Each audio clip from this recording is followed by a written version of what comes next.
চিংড়িঘাটার কাছে অরেঞ্জ লাইনের সম্প্রসারণের যে মামলা যে রাজ্য সরকার সুপ্রিম কোর্টে দাখিল করেছিল, সেই মামলা এবার রাজ্য সরকারকে ব্যাপক ভর্ৎসনা করলো সুপ্রিম কোর্ট।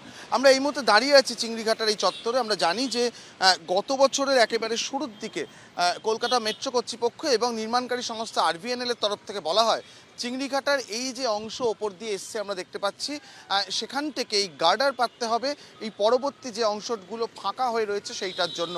এবং এই কাজটার দৈর্ঘ্য 366 মিটার, যেটা RVNL এর তরফে চাওয়া হয়েছিল 6 রাত্রিরের ব্লক। তারা বলেছিলেন পরপর 2টি সপ্তাহে যদি শুক্র থেকে রবি রাত্রিরের বেলা এই ট্রাফিক ব্লক দেওয়া হয় তাহলে এই কাজ শেষ করা সম্ভব।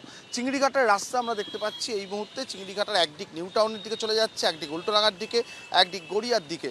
তার ফলে অত্যন্ত ব্যস্ত একটি জায়গা এবং সেই কারণ দেখিয়েই বারবার রাজ্য সরকার কিন্তু এই কাজের জন্য অনুমতি দিচ্ছিলেন না। এবং তারপরে কিন্তু মামলা করা হাইকোর্টে একটি মামলা হয় এবং সেই হাইকোর্টের তরফ থেকে আলোচনায় বসার নির্দেশ দেওয়া হয়। গত সেপ্টেম্বর মাসে সেই আলোচনা হয়, তাও ফলপ্রসূ না হওয়ার পর হাইকোর্ট কিন্তু নির্দিষ্ট দিন ধার্য করে দেয় যার মধ্যেই কাজ শেষ করতে হবে। তা সত্ত্বেও কিন্তু রাজ্য সরকার কোনো অনুমতি না দিয়ে সরাসরি সুপ্রিম কোর্টে চলে যায়। সুপ্রিম কোর্টের তরফ থেকে আজকে বেশ কিছু কড়া অবজারভেশন রয়েছে। বলা চলে যে প্রায় তুমুল তুলোধনা করা হয়েছে রাজ্য এবং পুলিশকে, এবং সেখানে বলা হয়েছে যে প্রথমবার আমরা দেখছি যে কোনো রাজ্য উন্নয়নমূলক কাজে বিরোধিতা করছে। এমনকি রাজ্য সরকারের তরফ থেকে যখন বলা হয়েছিল যে এই মুহূর্তে কিন্তু রাজ্যে নির্বাচন রয়েছে, তার ফলে একেবারেই MCCর আওতায় রয়েছে প্রশাসন, সেক্ষেত্রেও বলা হয় যে আপনারা এমনই দীর্ঘসূচিটা করলেন আর এখন বলছেন MCCর অধীনে পড়ে গিয়েছে। এবং পাশাপাশি এটাও বলা হয়েছে যে নিজেদের আবেদন অবিলম্বে প্রত্যাহার করুন, উৎসব আগে না যোগাযোগ ব্যবস্থার উন্নতি আগে সেই সিদ্ধান্ত নেওয়া দরকার রাজ্য সরকারের। রাজ্য সরকার অসহযোগিতা করছে এই অভিযোগ জানিয়ে হাইকোর্টের রায়কেই বহাল রাখা হয়েছে এবং বলা হয়েছে হাইকোর্ট চাইলে নির্দিষ্ট দিনে কাজ শেষ করার নির্দেশ দিতে পারে। সার্বিকভাবে যেটা ঘটনাটি ঘটছে যে গত বছরের জানুয়ারি মাসে প্রথম RVNL তরফ থেকে অ্যাপিল করা হয়, একাধিক চিঠি সেগুলো প্রত্যাখ্যান হয়, তারপর বারবার আইনি জটে জড়িয়েছে এই চিংড়িঘাটার সমস্যা। কিন্তু তা সত্ত্বেও কখনো পুজো কখনো পরীক্ষা এই কারণ দেখিয়ে কিন্তু রাজ্য সরকার বা পুলিশ এখানে ট্রাফিক ব্লক নেওয়ার উপযুক্ত বলে মনে করেনি। অবশেষে সেটা নিয়ে সুপ্রিম কোর্টে গেলে এবার সুপ্রিম কোর্টও কিন্তু রাজ্যের আবেদন প্রত্যাখ্যান করলো এবং যেটা জানিয়ে দিল যে হাইকোর্ট ঠিক করতে পারে কবের মধ্যেই কাজ শেষ করতে পারে। এবার সেটার পরিপ্রেক্ষিতে নতুন দিন কি ধার্য হয়, এরপরে রাজ্য সরকার বা পুলিশের তরফ থেকে সহযোগিতা পাওয়া যায় কি না সেটাই আপাতত দেখার। ক্যামেরা শান্তনু দত্তের সঙ্গে অরিত্রিক ভট্টাচার্য, ABP আনন্দ, কলকাতা।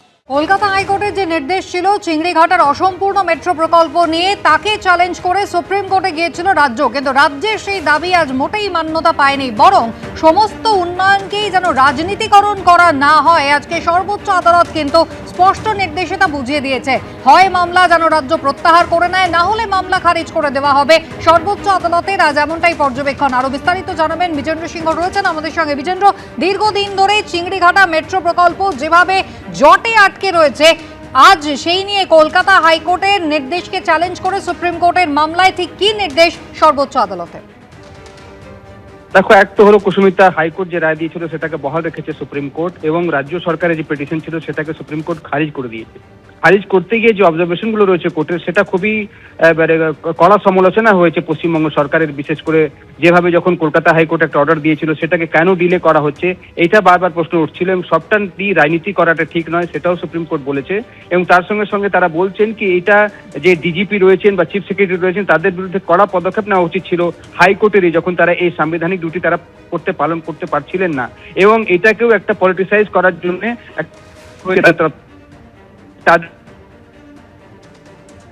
বিজেন্দ্রর সঙ্গে আমাদের যোগাযোগ বিচ্ছিন্ন হয়ে গেছে, আমরা আবারও যোগাযোগ করার চেষ্টা করছি আমাদের প্রতিনিধির সঙ্গে। চিংড়িঘাটায় মেট্রো প্রকল্পের কাজে রাজ্যের মনোভাব একগুঁয়ে এবং জেদি, কাজ আটকে রেখে একগুঁয়ে মনোভাব দেখাচ্ছে রাজ্য।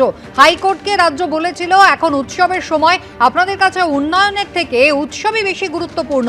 একটি গণতান্ত্রিকভাবে নির্বাচিত সরকার সুপ্রিম কোর্টে বলবে দয়া করে আসুন আমাদের রক্ষা করুন, তা মোটেই সমর্থন করা যায় না। মেট্রো প্রকল্প নিয়ে এভাবেই রাজ্যকে ভৎসনা করলেন সুপ্রিম কোর্টের মাননীয় বিচারপতি জয়মাল্য বাগচি। সবকিছুরই রাজনীতিকরণ যেন রাজ্য সরকার না করে, এটা উন্নয়নের বিষয়। চিংড়িঘাটা মেট্রো নিয়ে রাজ্যকে ভৎসনা করলেন সর্বোচ্চ আদালতের প্রধান বিচারপতি। হাইকোর্ট এই মামলায় যথেষ্ট সংযম দেখিয়েছে। মুখ্য সচিব ডিজিপির বিরুদ্ধে পদক্ষেপ করা উচিত ছিল বলে রাজ্য সরকারের উদ্দেশ্যে কড়া বার্তা সুপ্রিম কোর্টের। একেবারে সরাসরি সুপ্রিম কোর্ট যে মন্তব্য করেছে তাতে রাজ্য সরকার কার্যত ধাক্কা খেয়েছে। চিংড়িঘাটায় মেট্রো প্রকল্প নিয়ে তাদের অবস্থান নিয়ে সুপ্রিম কোর্টের স্পষ্ট মন্তব্য যে চিংড়িঘাটায় মেট্রো প্রকল্পের কাজে রাজ্য একগুঁয়ে মনোভাব দেখিয়েছে, জেদি মনোভাব দেখিয়েছে, কাজ আটকে রেখে একগুঁয়ে মনোভাব দেখিয়েছে রাজ্য। আপনারা হাইকোর্টকে বলেছিলেন এখন উৎসবের সময়, আপনাদের কাছে উন্নয়নের চেয়ে উৎসব বেশি গুরুত্বপূর্ণ, তীক্ষ্ণ মন্তব্য করেছে সর্বোচ্চ আদালত। একটি গণতান্ত্রিকভাবে নির্বাচিত সরকার সুপ্রিম কোর্টে বলবে যে দয়া করে আসুন আমাদের রক্ষা করুন, এটাকে সমর্থন করা যায় না বলে মন্তব্য করেছে মহামান্য সর্বোচ্চ আদালত। সবকিছুরই রাজনীতিকরণ করবেন না, এটা উন্নয়নের বিষয়। হাইকোর্ট এই মামলায় যথেষ্ট সংযম দেখিয়েছে। মুখ্য সচিব ডিজিপির বিরুদ্ধে পদক্ষেপ করা উচিত ছিল। রাজ্য সরকারের উদ্দেশ্যে এই কড়া মন্তব্য সর্বোচ্চ আদালতের। যেখানে আসলে সমস্যাই নেই সেখানে অহেতুক রাজনীতিকরণের অপচেষ্টা চলছে। মেট্রো প্রকল্পের কাজে সহযোগিতায় টালবাহানা করেছে রাজ্য, তাতে ক্ষুব্ধ সর্বোচ্চ আদালত। এটা রাজ্য সরকারের একগুঁয়ে মনোভাবের বহিঃপ্রকাশ বলে মন্তব্য আদালতের। এবিপি আনন্দ, এগিয়ে থাকে, এগিয়ে রাখে।